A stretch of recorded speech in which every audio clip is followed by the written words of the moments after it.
In today's show, Nassir Little joins the program to talk about his third season with the Trailblazers, his relationship with Chauncey Billups, and what he's got in his fridge.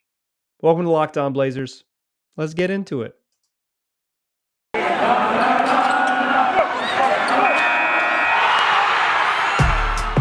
You are Locked On Trailblazers, your daily Portland Trailblazers podcast.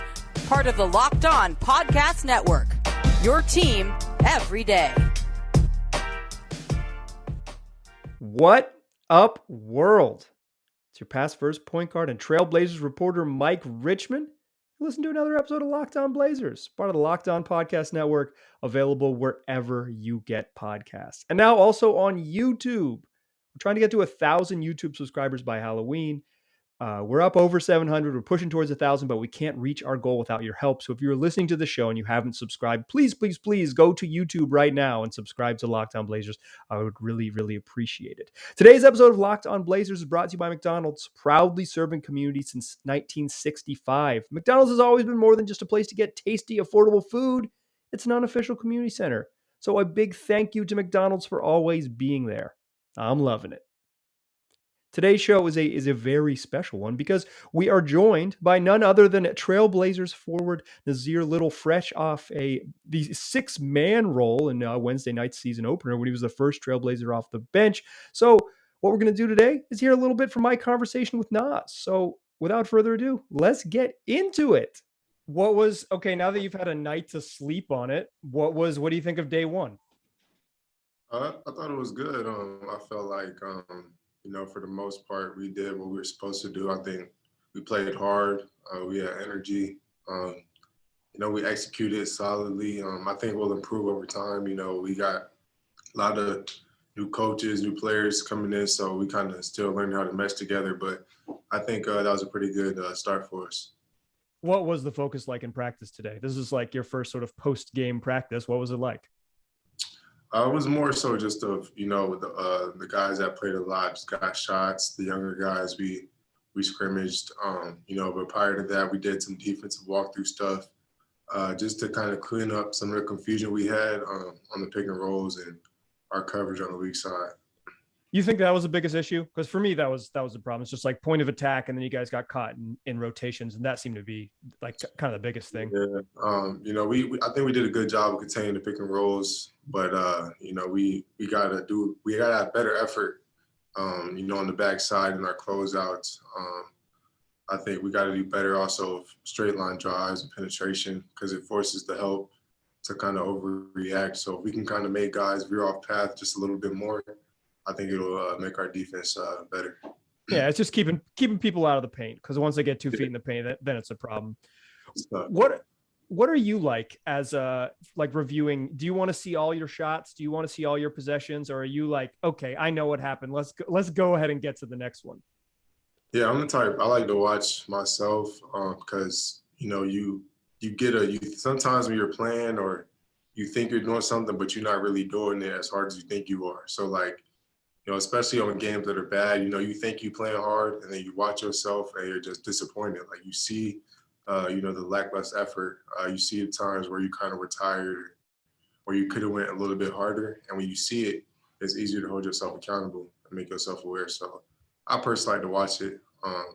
Did you see anything last night that you said, damn, man, I wish I had done this differently? Honestly, I wouldn't say I had a perfect game, but for the most part, I think I played solid. I think, I just took what was given. I think I played well defensively. I made the right rotations. So I think I played a solid game. There were certain clips where I could have ran a little bit harder back in transition but besides that, I played pretty solid. Yeah, I think you played well. I wasn't trying to catch you. I wasn't trying to get you. Yeah, I know you. Sometimes, people try to force a lesson that ain't there. You know what I'm saying? Like I play solid. The Euro step on HB, that's got to feel good. Your first bucket of the night, Euro pass to fellow Tar Heel on HB and score. That's got to feel good. Yeah, it was definitely good to get that early touch. Shout out to Dame for looking for me in transition. So, is that where you can make an impact? Like, obviously you're a really good athlete. Like, do you think leaking out there is where you're going to be impactful this year? Yeah, Chauncey's emphasized pace, and I'm one of the guys on the wing that I'm in good shape. I'm athletic. I can run the floor. So I think as long as we maintain that emphasis and guys are looking up in transition, and myself included, if I get a rebound, making sure that I look up, for guys running on the wings, we can be lethal for sure. How would you describe your first 2 years in the NBA? I'd just say learning experience. It's just been a lot of just learning, trying to figure out certain things to do. A lot of mental notes I had to take. But now I think it's time to kind of apply things that I've learned in my first 2 years and put it to work. You know what I'm saying? So, yeah. You've had your draft class had just a truly strange introduction to the league, right? Like, what a time. You get there, you have the COVID shortened season, then you go to the bubble, and then last year is just, knock on wood, hopefully something we never see again with empty arenas. Right. Does this feel kind of like a starting over, or does this feel like year three? And I'm kind of like, what's sort of, because seems like a real season. You played it with a full arena and all that. It feels like legit year three. Obviously we didn't have fans last year, but for me, every game I was going in, like it was still helping me develop as a player. Sure. So, all the things all the times I played and all the moments I had in games and playing meaningful minutes here and there helped, develop me as a player coming into this year. What was your first interaction with Chauncey Billups like? It was good. He had texted me once he got the job. He had texted me and just checking in. And then when I came back to Portland, I hit him up. I was like, "You out here?" And then we just chopped it up. I think I was working out or something. We just chopped it up a little bit, but it was good, man. He's been, super, super straightforward, super chill guy. Really can relate to him. So it's been all positive. You were there, like, working out pre-summer league, thinking you were going to go to Vegas, right? Yeah, yeah. How did that come about that they were like, basically, you're too good to go? Like, how did that come about? Well, that circumstance wasn't really what it was, written out to be. Honestly, like, I knew I wasn't going to summer league about 2 or 3 weeks before I even practiced with him. So, because I talked to Neil, as soon as our season ended, I talked to Neil about summer league, and he was kind of like, "I don't really think you need it." You know what I'm saying? Right. I don't want you getting hurt. So like you can if you want to, if you're really adamant. And I told him I want to play. And then fast forward, they were just kind of like, you're good. You don't need to do it. We'd rather, just have you out here working out if you want. And then I told Chauncey asked me if I wanted to practice. I was like, yeah, I want to get those, live reps. And I think it helped me practice in summer league because Sure. I saw all our stuff early. I saw our plays early. So, coming into training camp, I knew, the basics of it, the basics of the defense, some plays. So I practiced for that week and, I still played well during the practices. So, that's when it kind of came out that I wasn't going to be. So, yeah. So you had actually already earned it. But the way we heard about it was like, Nas graduates from summer league. Are you a Vegas guy? Would you have enjoyed going? Like, Personally, I wouldn't like it's whatever. I've never really experienced Vegas as a grown man. I just turned 21 this year, so. Oh yeah, so you haven't really done Vegas. Yeah, Well, the previous times I went, I was just in the apartment. So. When you're a real NBA vet, you'll get to go visit your rook when in summer league, and get to go for that first weekend like the real NBA vets do, and then you get to experience a little bit. It'll change. Right. Want to take a moment here to remind you that this episode of Locked On Blazers is brought to you by McDonald's. Proudly serving community since 1965, McDonald's has always been more than a place just to get tasty, affordable food. It's a place where friends and family can come to reconnect, a place where classmates can meet up for a study group knowing they'll have dependable Wi-Fi and an endless supply of French fries and McFlurries. Win or lose, it's a place where teammates, competitors, the home team, or the away team can recharge. It's a place where you can always look forward to stopping at on a long road trip to rest your legs or refuel. So head to your local McDonald's to refuel and reconnect. Ba-da-ba-ba-ba. I'm loving it. All right. Let's continue our conversation here with Nassir Little. What is Chauncey like as a coach? Because my impression of him is that he is as calm as they come. Like I'm trying to get him riled up. Maybe not mad, but like I want to see his blood pressure raise a little bit. What is your perception of him in that term? Chauncey, he is calm, but I think he's straightforward. You know what I'm saying? Like he's not, although he's calm, he's gonna tell you what it is straight up. He's not gonna try to sugarcoat it or beat around the bush. He holds everybody accountable equally, including himself. So he gonna say it the way he need to say it for it to get across. So that's the type of guy he is. He don't really do the overtop screaming and kicking. You know what I'm saying? He's pretty chill, but as a coach, and I think it's easier to communicate that way. You know what I'm saying? Just Sure. having dialogue is just, this is what I mean, this is what I'm saying. You know, you say your piece and then leave it at that. Has there been a moment though when he's just said, like, maybe not yelling, but like, Nassir, you need to be there? The kind of like really just sort of that accountability that he's preached so much. Have there been moments where you've kind of felt that from him? Yeah, for sure. Like today we were scrimmaging and it was a tied game. And I reached for the ball and like I ain't foul him, but he just called a foul to like let me know like not to be doing stuff like that. And he was pretty tight, but you know what I'm saying? Like I don't take none of that stuff personal, you know what I'm saying? It is what it is. It's a learn. That's what those moments are for, man. It's all Right. about pulling, you know what I'm saying? So, Yeah, I'm mature enough to see that, understand that. So, he said his piece, he was upset, but we go forward and I learned that lesson how to do that again. Yeah, part of being a good player is willing to be coached. Yeah. Who'd you reach on? Ben. I ain't fouling though. They just called the foul specifically to like tell me don't be doing that. I was like, just because you were lunging at the ball instead of staying like in the shell. I mean, like I was picking him up full, and he was dribbling, and he was losing the ball, so I just poked it, and then they just called a foul. Oh, okay. Well, I was thinking like half court. You were just kind of like full court. It's full court. Okay, you were 80 feet from the rim. Yeah. Okay. Right, which is why like it was a bad play on my part, but it is what it is. Yeah, keep learning. So obviously we talked about your first couple of years in the league. Like, how different is it for you this year preparing, knowing you're going to play? Obviously stay ready. I know the mentality. I know the catchphrase, man. And I know you did. Like I've spent enough time around you that I know you work hard, but it's different, right? It has to be different. Yeah. I think, basketball, staying ready is physical, right? So, my previous years is staying in shape, keep working on your game.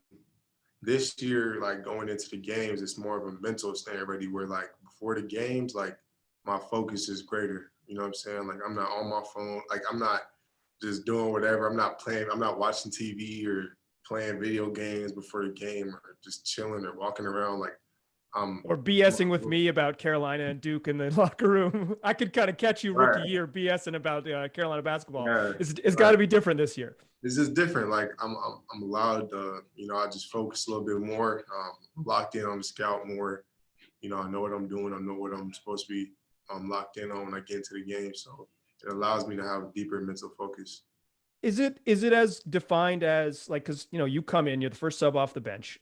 It's 6-minute mark. You probably knew you're going in. It's pretty similar, but do you know you're going into guard De'Aaron Fox? Like, is your scout like, here's the Kings point guard and here's his tendencies type of stuff? Is that what you're seeing on the iPad pregame? Actually, no, I didn't know I was going to guard De'Aaron.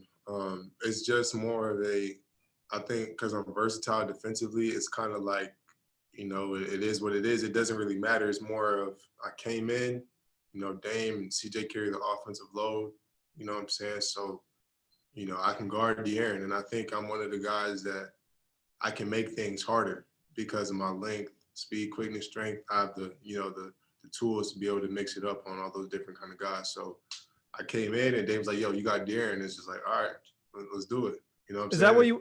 Is that what you want? Like, do you want that assignment? I definitely want that assignment.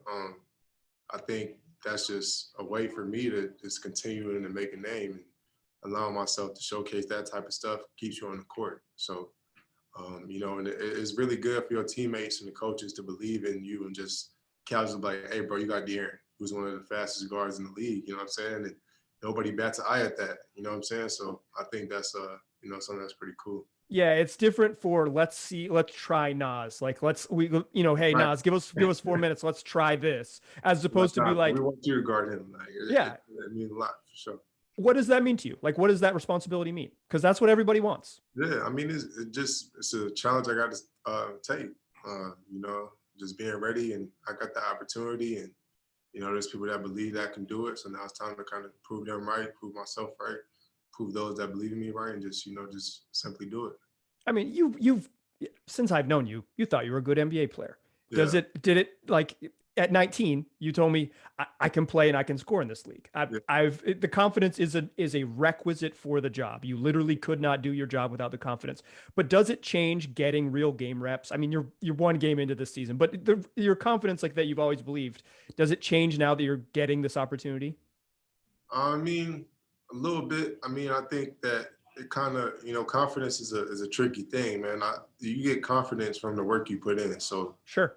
throughout this whole summer, my confidence wasn't just from coaches saying I could do it, or my teammates saying I could do it. Although that does help, and everybody wants to be acknowledged for what they're doing. It just came from the hours and hours and hours of being in the gym and confidence and just everything. So from shooting to changing my diet, losing weight, getting lighter, being faster. So now I'm like, okay, I'm quicker. Now I'm confident guarding somebody who's faster. Like that type of mindset. And then again, like you got your coaches believing you, your teammates believing you. It's just icing on the top. So all that together just kind of raises your level of play. Today's episode is also brought to you by Built Bar.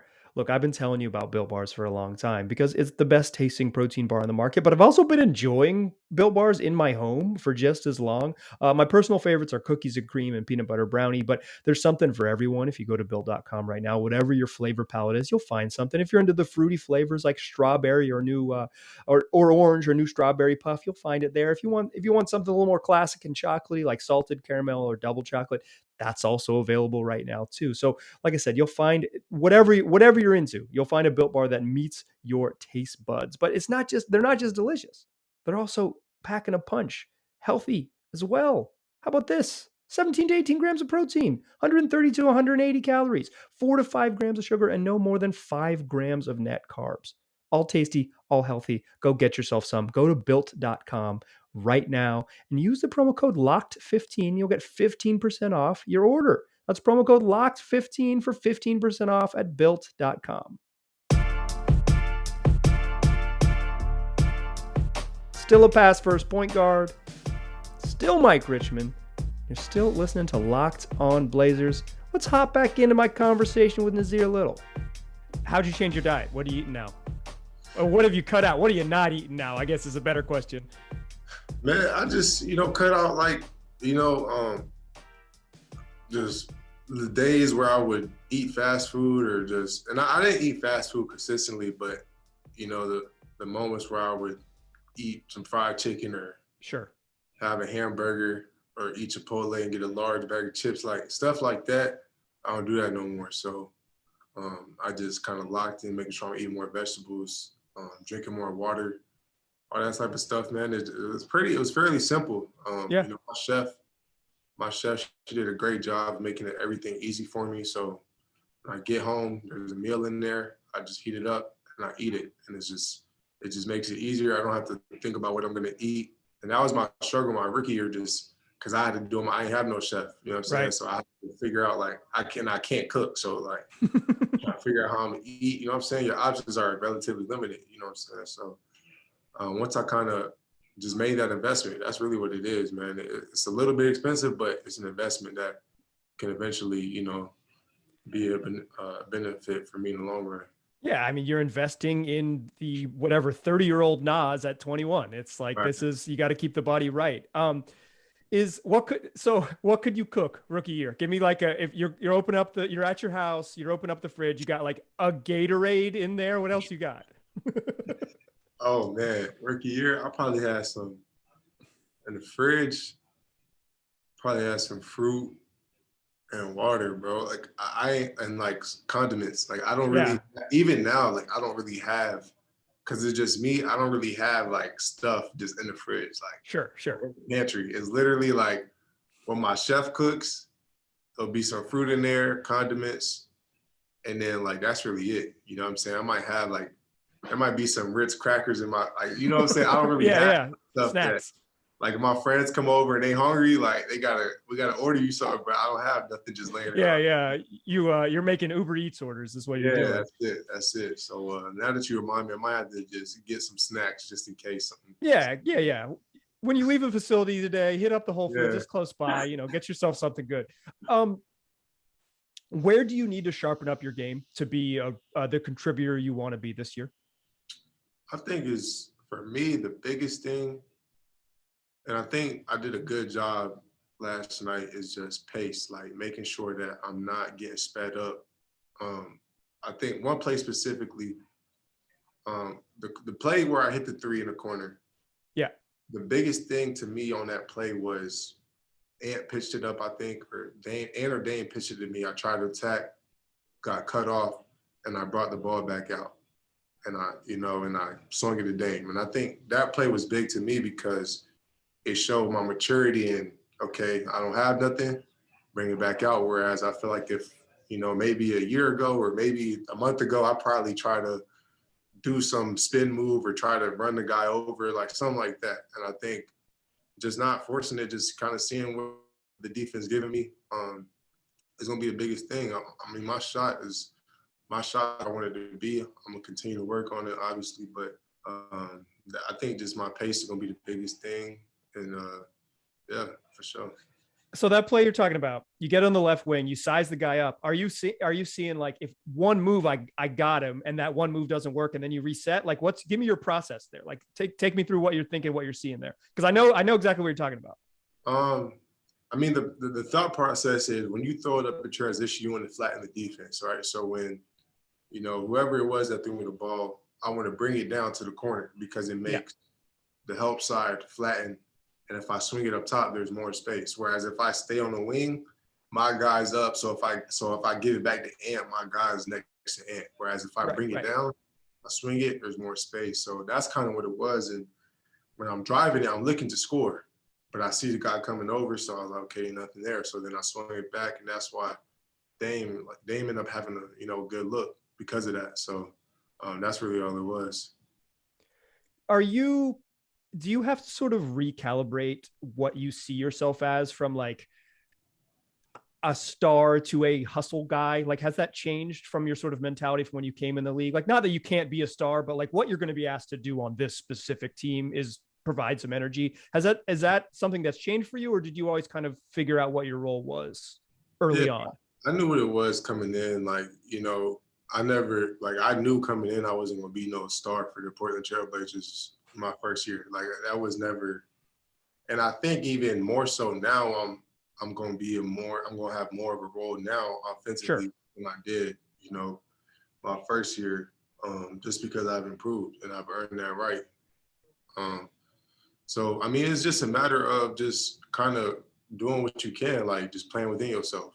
You know what I'm saying? Like that's what the NBA is. Like realistically, there's more role players than stars. So you got to figure out that little middle ground where it's like, okay, I play with Dame Lillard, CJ McCollum, Norman Powell. I ain't gonna be putting up 20 every night. That's just you gotta have that. It's just not shots there for it. Yeah.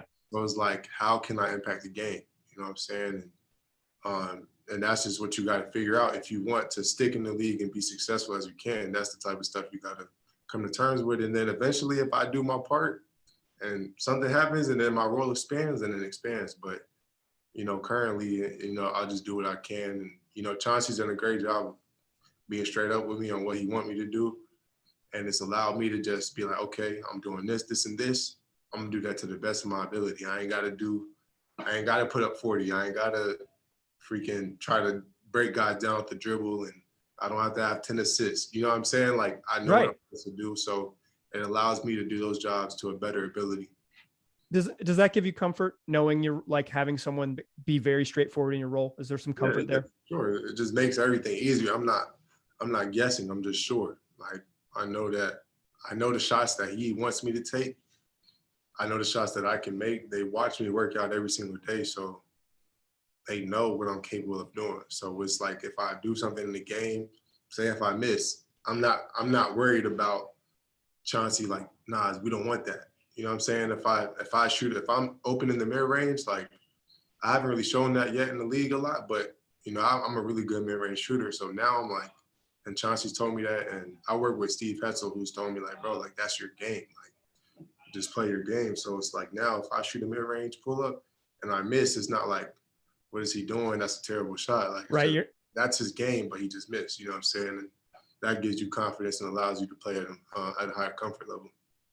On Saturday, when they call your name to guard Devin Booker, what's that going to be like? That is, it's another huge assignment. Like this is the next step is that when guys come in and the all-stars come in, Nassir Little is going to be the one they ask to guard for 6-8 minutes right there in each half. Yeah, I mean, it ain't no thing to me. Like Devin Booker's a really good player, but I think if you start to buy into all that, like you kind of lose the battle. It's just he is good. You do got to know his tendencies, but and those type of guys you can't really stop them. You just got to make it as hard as you can. You know what I'm saying? And that's what my goal is, to just bother them with length, physicality, speed, try to be there, and to just make it tough for him. Because over the course of a game, you know, if he got to do a lot to get a shot off, he may make some, but it's going to wear on him. And by the time the fourth quarter comes, or the starters are back in the game, you know, he ain't as fresh, or he ain't in a super good rhythm. He ain't feeling super good. That's really my main focus. And, you know, it's the NBA, man. Guys are good. They're going to hit shots. So, you know, all I can do is really give effort. But yeah, you got to be pretty good to be bad in the NBA. So you got to be great to be great in the NBA. It's, exactly. it's a tough job. Hey, I appreciate you for joining me. Thanks so much. We'll tell all your pals to listen to Locked On Blazers. I'm sure everyone in the locker room is loving the podcast. No, I'm just kidding. Appreciate you, man. Right. We'll have you on soon. I'll retweet it. All right, I will. I'll tag you in it for sure. All right, man, appreciate it. All right, see you, dude. Thanks again to Nas for joining the program. It was a ton of fun chatting with him today. Do me a favor, y'all.